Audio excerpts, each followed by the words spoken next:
সেতুটা দরকার যে অনেক রোগীরা তারা ঘন্টার পর ঘন্টা দাঁড়িয়ে ফেরি পায় না, তারা ফেরিঘাটে বসেই মারা যায়।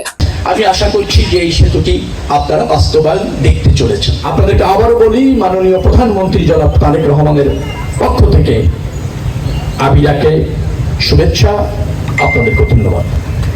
সেতুটা দরকার যে অনেক রোগীরা তারা ঘন্টার পর ঘন্টা দাঁড়িয়ে ফেরি পায় না, তারা ফেরিঘাটে বসেই মারা যায়।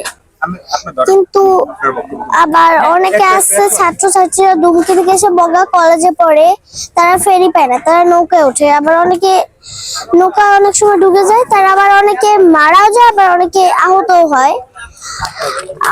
আবার আমার কিছুদিন আগে আমার নানাকে নিয়ে ঢাকার উদ্দেশ্যে রওনা দিয়েছিলাম রাতে। আমার নানার শারীরিক অবস্থা এতটাই খারাপ ছিল যে তাকে বরিশাল শের-ই-বাংলা মেডিকেল কলেজ হাসপাতালে ভর্তি করেছিলাম। ভিটামিন ই ও সি সিরাম 8টি প্রাকৃতিক অয়েল সমৃদ্ধ লিলি সিরাম অয়েল, যা চুল পড়া কমায় মাত্র 30 দিনে। সেদিন থেকে আমার মনে হয়েছিল যে বগা সেতুটা খুবই জরুরি। ঘন্টার পর ঘন্টা দাঁড়িয়ে মানুষ ফেরি পায় না, অনেকে ফেরিঘাটে বসেই মারা যায়। তারপর আমি প্রধানমন্ত্রীর কাছে চিঠি লিখেছি, প্রধানমন্ত্রীর কাছে সেই চিঠিটা গিয়েছে। আজকে আমি সেই উপহার পেয়েছি, সেজন্য আজকে আমি খুবই খুশি। আমি দ্বিতীয় শ্রেণীতে পড়ি, আমি বাউফল মডেল সরকারি প্রাথমিক বিদ্যালয়ে পড়ি।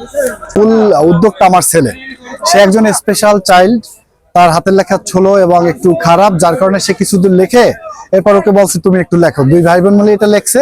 আর তার অভিজ্ঞতা হয়েছে তার নানাকে নিয়ে তারা চিকিৎসার জন্য যাওয়া ধরছিল, যার কারণে এখানে অনেক সময় ব্যয় হয়েছে। ওর পর থেকে ওরা চিন্তা করছে, তা আমি তো চাকরি করি দূরে, ওরা চিঠি লেখছে, ওর মা ও পোস্ট দিয়েছে, এটা আবার আমি চাকরি দূরে থেকে দেখছি।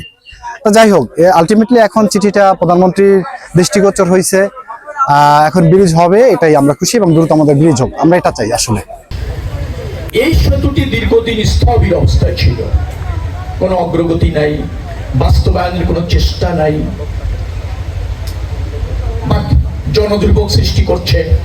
মেম্বার অফ পার্লামেন্টের দাবি আছে, আপনাদেরও প্রত্যাশা রয়েছে। এই সব কিছু সমন্বয় করবার দায়িত্ব সরকারের আছে, সত্য, কিন্তু এই দায়িত্বটা আরো বেগ পেয়েছে আবিরা যখন ৭১ টিভিতে একটা সাক্ষাৎকারে বলছে, এই তার ভাষায়, আমি জানি না, তার ভাষা হচ্ছে বগা সেতু আমি চাই এই এলাকার মানুষের জন্য, এইভাবে সে বলেছে। প্রাইম মিনিস্টার এই ভিডিওটি দেখেছেন, আমাকে সেন্ড করেছেন, দ্রুত করণীয় নির্ধারণ করতে বলেছেন।